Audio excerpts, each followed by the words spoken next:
الحمد للہ رب العالمین والصلاة والسلام علی نبینا محمد صلی اللہ علیہ وسلم وعلی آلہ واصحابہ اجمعین ومن تبعہم بإحسان الی یوم الدین۔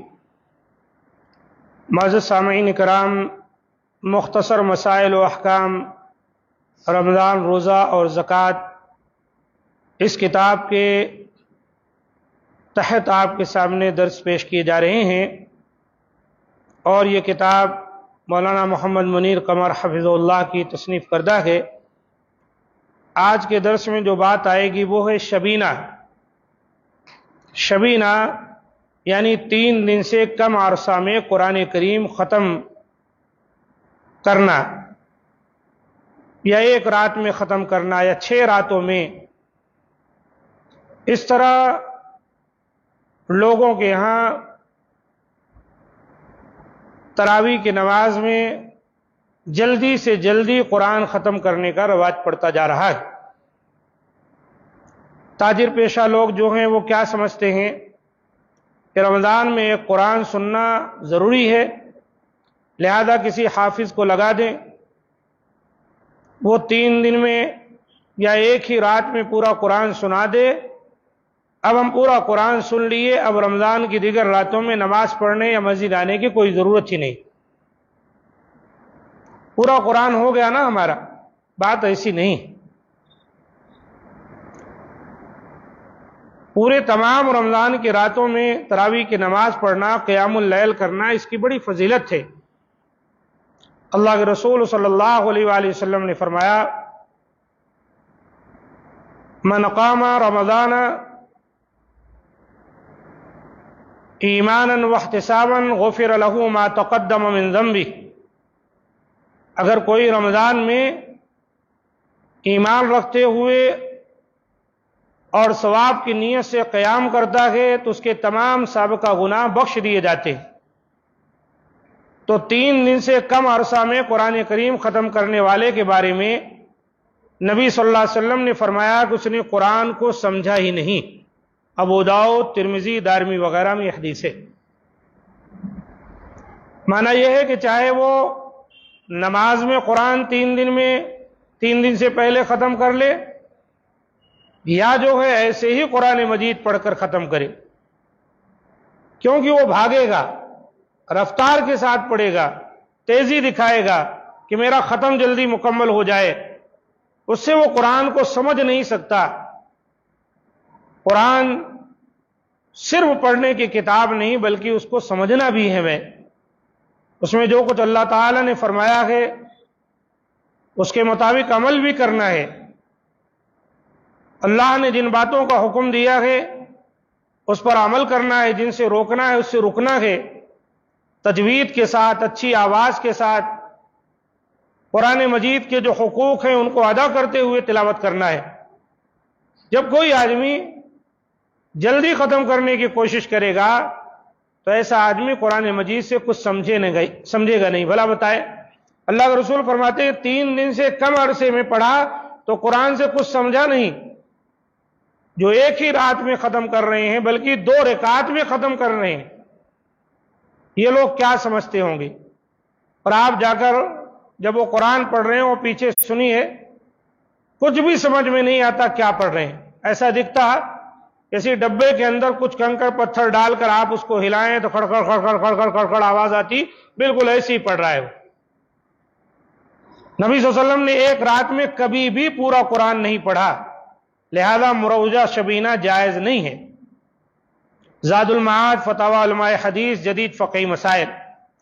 اور 1 رات میں قرآن پڑھنے والی حضرت عثمان رضی اللہ تعالیٰ عنہ سے متعلقہ روایت ضعیف ہے، اکثر علمی سے ضعیف کہا ہے۔ اب اس کے بعد صدقہ فطر فرض ہے، جیسا کہ سورۃ الاعلی میں اور اس طرح حدیث ابن ماجہ میں یہ بات آئی ہے۔ اسی طرح فضول گوئی و نازیبہ بات کا کفارہ اور روزے کو پاک کرتا ہے یہ صدقہ فطر۔ ہم روزے سے ہیں، بہت ساری غلطیاں ہم سے سرزد ہو جاتی ہیں، جب ہم صدقہ فطر دے دیتے ہیں تو اس سے ہمارے روزے میں جو کمی ہوتی ہے وہ مکمل ہو جاتی ہے اور مسکینوں کے لیے کھانے کا اہتمام ہو جاتا ہے۔ تو یہ فضول گوئی اور نازیبہ بات کا کفارہ اور روزے کو پاک کرتا ہے۔ ابو داؤد۔ یہ ہر آزاد غلام، مرد، عورت، چھوٹے بڑے مسلمان پر فرض ہے اور اس کی مقدار 1 صاع ہے جو 2.5 کلو گرام کے آس پاس ہے۔ صحیح بخاری مسلم۔ یہ کھجور، گندم، جو، پنیس، کشمش، غلے کے اقسام سے دیا جا سکتا ہے۔ بخاری و مسلم۔ چاول، کنگنی، چینا اور جوار، مکئی، باجرہ، ماش، چنا، مٹر، انجیر اور خشک توت سے بھی فطرانہ نکالا جا سکتا ہے۔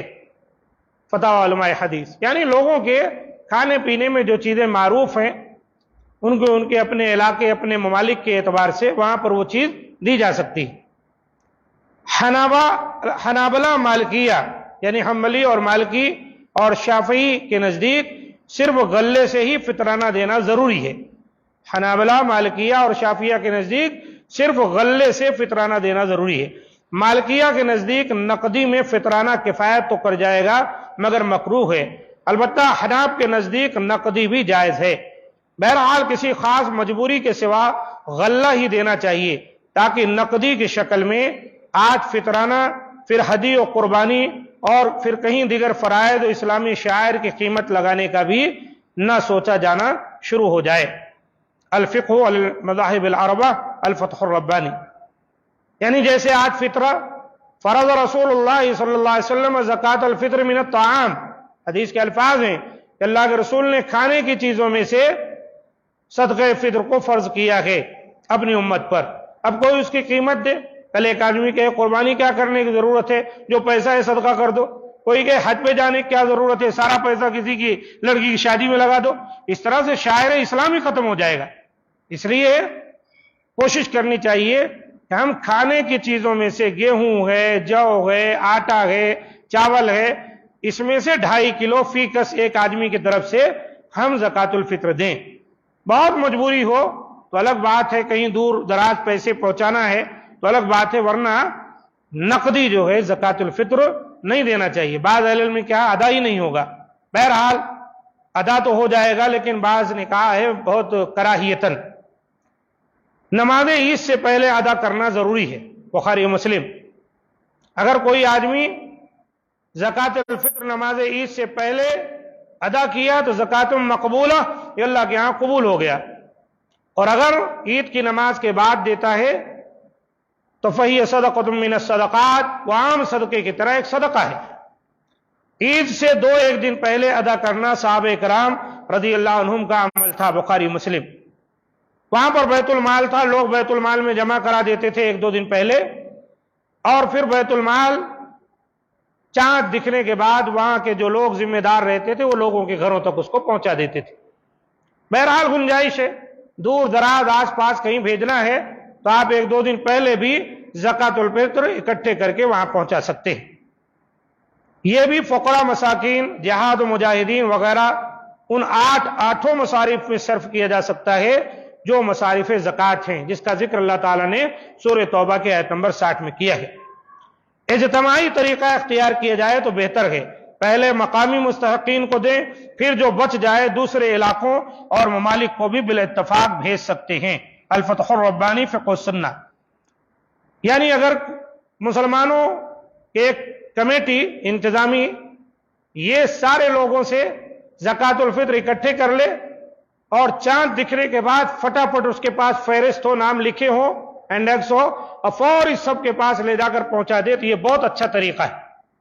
اس سے تمام مستحقین تک پہنچ جائے گا اور لوگوں کو در بدر بھٹکنے کی ضرورت نہیں آئے گی، آسانی ہوگی۔ اور ایسا بھی ہو سکتا ہے کہ آپ اپنے علاقوں میں دیں اور پھر بھی بچ جائے تو آپ دوسرے علاقوں میں بھی پہنچا سکتے ہیں، جائز ہے۔ تو یہ کچھ مسائل تھے جو آپ کے سامنے شبینہ اور فطرانہ کے سلسلے میں پیش کیے گئے۔ انشاءاللہ باقی باتیں اگلے دروس میں آئیں گی۔ اللہ تعالیٰ سے دعا ہے کہ مولا کریم ہم تمام کو جو باتیں بیان ہو رہی ہیں ان کو سن کر اس کے مطابق عمل کی توفیق دے۔ ھذا ما عندی، سبحان ربک رب العزۃ عما یصفون، وسلام علی المرسلین، والحمد للہ رب العالمین۔